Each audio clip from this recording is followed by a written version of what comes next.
Nežinau kaip jums, bet man žiemos laikotarpiu reikalingi 3 produktai. Būtinai lūpų balzamas, rankų kremas ir kūno losjonas, nes tokiu oru oda labai džiūsta ir ją būtina maitinti ir drėkinti.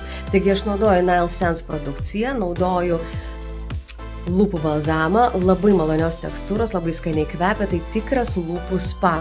Naudoju rankų kremą, labai malonios irgi tekstūros, labai skalsus, jo nedaug reikia.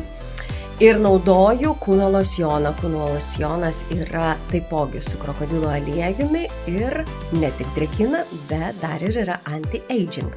Visą šią prancūzišką produkciją su krokodilo aliejumi galite įsigyti tik elektroninėje parduotuvėje tvpirkIrImk.lt.